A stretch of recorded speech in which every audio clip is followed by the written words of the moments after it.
नमस्कार साथियों, मैं राजेंद्र आप सबका स्वागत और अभिनंदन करता हूं अपने YouTube channel astrology based on लघु पाराशरी में।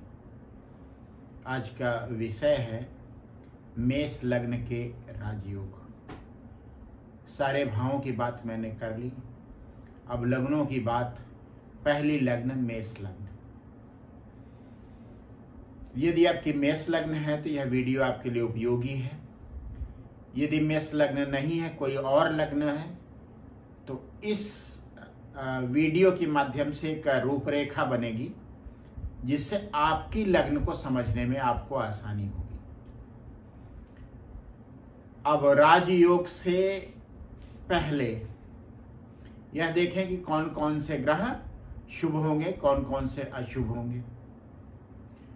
सबसे पहली बात, मंगल लग्नेश है और यदि अच्छी स्थिति में है, जैसे लग्न में बैठा है, तो व्यक्ति सामर्थ्यवान होगा, उत्साही होगा, आगे बढ़ चढ़कर काम करने वाला होगा, नेतृत्व करने की क्षमता उसमें होगी। और चूंकि लग्नेश है मंगल, इसलिए पहला ग्रह मंगल शुभ हो गया मेष लग्न के लिए। उसकी सबसे अच्छी स्थिति कहां हो सकती है? दशम भाव में। वहां पर कौन सी राशि है? मकर राशि, जहां पर मंगल उच्च का होता है, साथ ही साथ दिग्बली होता है। तो अगर मंगल लग्न में है, अच्छी स्थिति है, दशम भाव में मकर राशि होती है, वहां है तो और अच्छी स्थिति है, व्यवसाय के लिहाज से, नौकरी के लिहाज से। अगर लग्न में है तो मेष लग्न में 3 नक्षत्र होते हैं। पहला केतु का नक्षत्र, दूसरा शुक्र का नक्षत्र और तीसरा सूर्य का नक्षत्र। अब इसमें कैसे आप यह भेद करें कि कौन सा नक्षत्र सबसे अच्छा होगा? यह देखिए कि नक्षत्र स्वामी किस भाव का स्वामी है। तो सूर्य यहां पर पंचम भाव का स्वामी है, पंचमेश है, इसका मतलब शुभ है।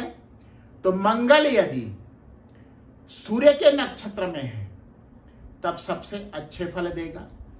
अगर केतु के नक्षत्र में है तो व्यक्ति डॉक्टर बन सकता है, सर्जन बन सकता है। केतु का संबंध सर्जरी से है, मेडिकल लाइन से है, और मंगल का संबंध भी मेडिकल और सर्जरी से है। लेकिन यह देखना जरूरी हो जाएगा कि केतु कहां स्थित है।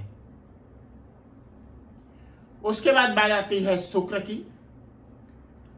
शुक्र इस कुंडली में दूसरे भाव और सप्तम भाव का स्वामी है, इसलिए धन के लिए, पारिवारिक जीवन के लिए इस नक्षत्र में रहना, मंगल का शुक्र के नक्षत्र में रहना अच्छा है। साथ ही साथ यह देखना जरूरी भी है कि शुक्र की स्थिति कहां है, अपनी राशि में तो में है कि नहीं है। ऐसा तो नहीं है कि तीसरे भाव में, छठे भाव में, 8वें में या 12वें भाव में चला गया। विशेष करके छठे भाव में, जहां वह नीच का हो जाएगा।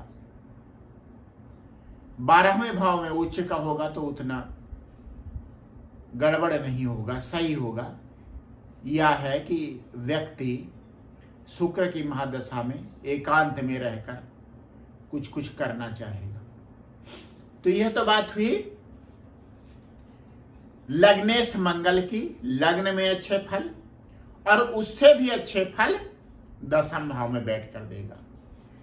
फिर बात करते हैं दूसरे भाव के स्वामी शुक्र की। शुक्र इस कुंडली में द्वितीयेश है और सप्तमेश है। सप्तम भाव केंद्र है, शुक्र सौम्य ग्रह है, इसका मतलब शुभ फल देने में शुभ फल नहीं देगा, या उसकी शुभता में थोड़ा दोष होगा। यह कहना ज्यादा सही होगा कि मंगल अगर अच्छी स्थिति में है तो अच्छे फल तो देगा, लेकिन उसके फलों में कुछ न कुछ दोष अवश्य होगा। और यह दोष विशेष करके शुक्र की महादशा में देखने को मिलेगा।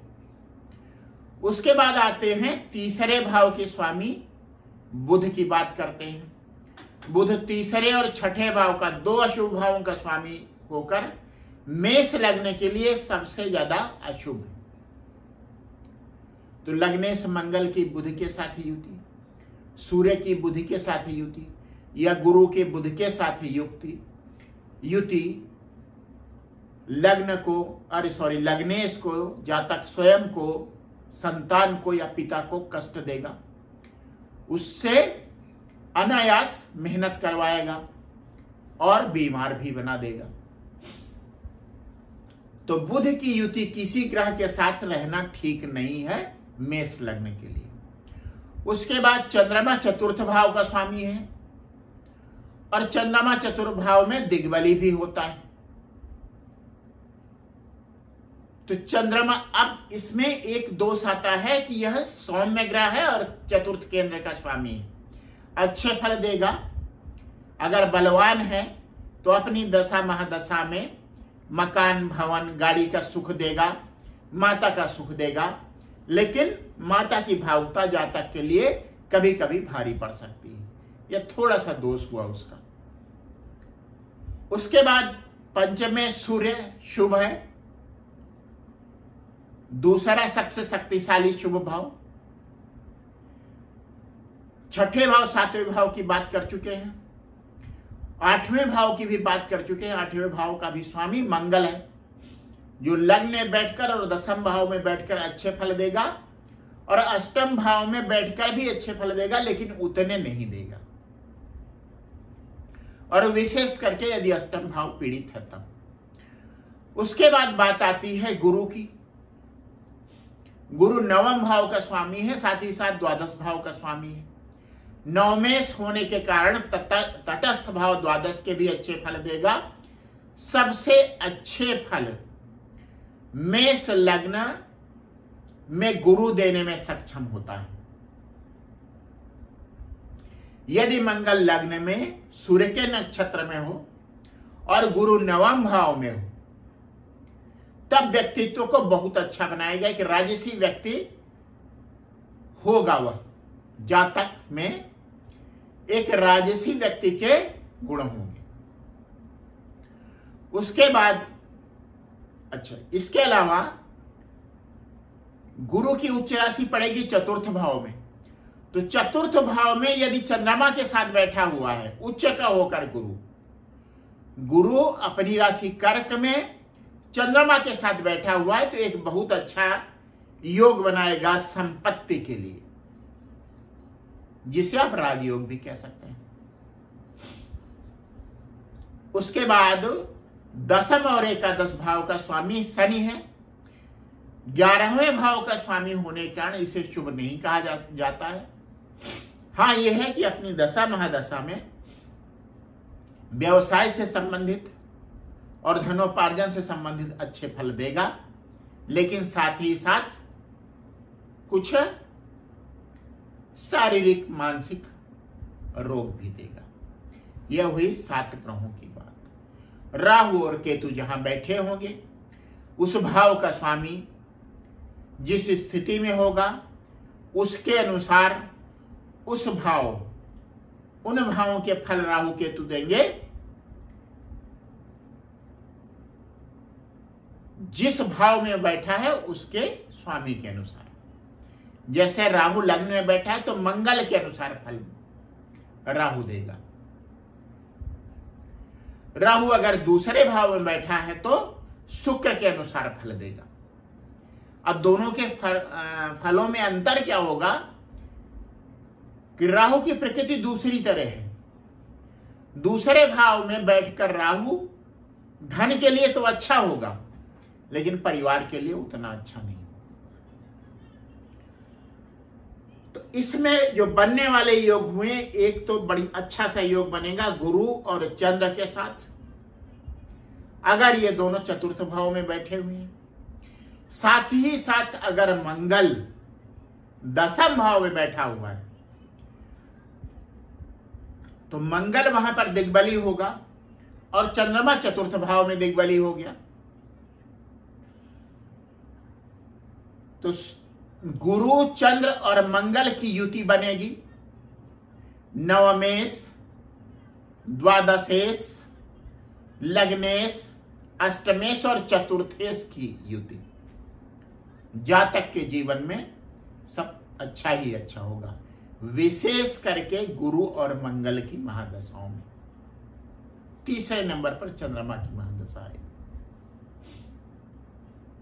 शनि अगर सप्तम भाव में बैठेगा तो वहां उसकी तुला राशि होगी, जहां उच्च का होगा, विवाह की निरंतरता बनाए रखेगा। साथ ही साथ व्यवसाय और धन के लिए बहुत अच्छे फल देगा, क्योंकि उच्च का हो जाएगा। थोड़ा सा एक तरह का जिसको कह सकते हैं लगाव का अभाव, इस तरह का शनि सप्तम भाव में बैठ के देगा। विरक्ति जैसा भाव, जातक ज्यादा ध्यान अपनी पत्नी की तरफ नहीं देगा, लेकिन वैवाहिक जीवन की निरंतरता बनी रहेगी। तो राजयोग कौन से हुए? मंगल दशम भाव में, गुरु चतुर्थ भाव में और चंद्रमा उसके साथ। यदि शनि सप्तम भाव में, तब धन संपत्ति के लिए और अच्छा, उसकी दृष्टि होगी लग्न पर, और मंगल की दृष्टि भी लग्न पर होगी, और गुरु की दृष्टि मंगल पर होगी, जो मंगल के क्रोध को, उसकी सामर्थ्य के अनायास दुरुपयोग को रोकेगी। तो यह हुआ मेष लग्न के बारे में। मंगल, सूर्य और गुरु अच्छे फल देंगे, शुभ फल देंगे। इनकी युति केंद्र त्रिकोण में अगर बनेगी तब राजयोग बनेगा। बुध सबसे खराब फल देगा। चंद्र और शुक्र अच्छे फल देंगे, लेकिन उनके फलों में कुछ दोष होगा। शनि व्यवसाय और धन के लिए अच्छे फल देगा, लेकिन स्वास्थ्य को खराब करेगा, शारीरिक व मानसिक, शारीरिक या मानसिक। यह हुआ मेष लग्न के बारे में, मेष लग्न के शुभ ग्रह, अशुभ ग्रह और उसमें बनने वाले राजयोगों के बारे में। आप सब मेरे चैनल को देखते हैं, उसको सब्सक्राइब आपने किया है, शेयर करते हैं, लाइक करते हैं, इसके लिए आप सबको धन्यवाद।